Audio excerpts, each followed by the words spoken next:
ఎట్లుండే తెలంగాణ ఏమైపాయే తెలంగాణ ఏయ్ ఎట్లుండే తెలంగాణ ఏమైపాయే తెలంగాణ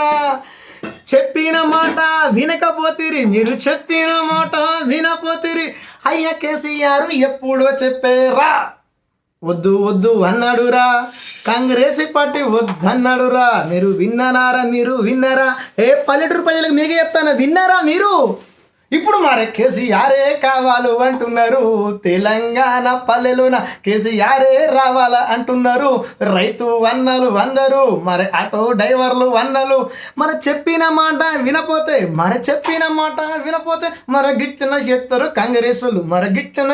కాంగ్రెసులు ఇప్పుడు ఏ ముఖం పెట్టుకుని అడుగుతారు కేసీఆర్ చెప్పండి రా మీరు ఇప్పుడు చెప్పండి బ్యాంచెత్ 6 నెలలు కష్టపడ్డారు 5-6 నెలలు కష్టపడితే రైతులు ఇప్పుడు పాతాలలోకైనా తొక్కుతాడు సీఎం రేవంత్ రెడ్డి గారు కొన్నారా మీ ఒడ్లు పోయినాయారా మీ మొక్కజొన్నలు ఎడిగిపోతానేరా ఎవని పాలవుతుందిరా వానదేవుడు ఆగుతాడా వరదల కొట్టుకుపోతానే ఎవనికి పంట దేనికి పంట మరి రైతు రాజండ్రి ఏమైపోయా వద్దు వద్దా నిన్నరా కాంగ్రెస్ పార్టీ వస్తే ఎనకటి రోజులు వస్తాయిరా బిడ్డ అని పూసకు చెప్పినట్టు చెప్పింది కేసీఆర్ వినరా మీరు చెప్పిన మాట దీన్ని నేర్చుకోండి అంటే తెలంగాణ ప్రజలు నేర్చుకోర్రా ఇదే మీ బుద్ధి అయ్యా కాలు మొక్కుతో దూరా అని ఇప్పుడు సీఎం రేవంత్ రెడ్డి గారికి కాళ్ళకాడికి పోయి కాళ్ళు మొక్కండి పాలాభిషేకం చేయండి అప్పుడు మీ ఒడ్లుకుంటారు బ్యాంచెత్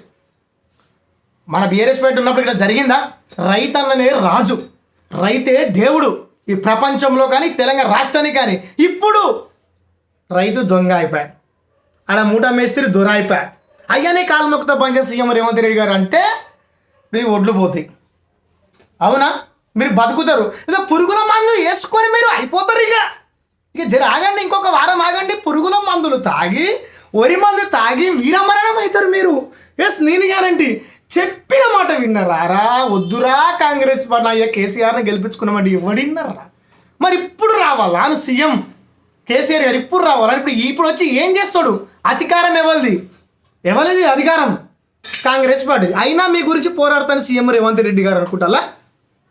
చి ఏం పోరాడతాడు సీఎం రేవంత్ రెడ్డి గారు నాన్న కేసీఆర్ కేటీఆర్ పోరాడతాను ఇప్పటికి హరీశ్రావు పోరాడతాడు ఎవ్వర్రా వద్దు అంటున్నారు ఇప్పుడు పోయి కార్యక్రమం మొక్కండి సీఎం రేవంత్ రెడ్డి గారు మొక్కి మీ ఒడ్లు గిట్లా మీ పండించిన బియ్యం ఒడ్లు అమ్ముకోండి పోండి రండి కామెంట్ పెట్టండి ఇక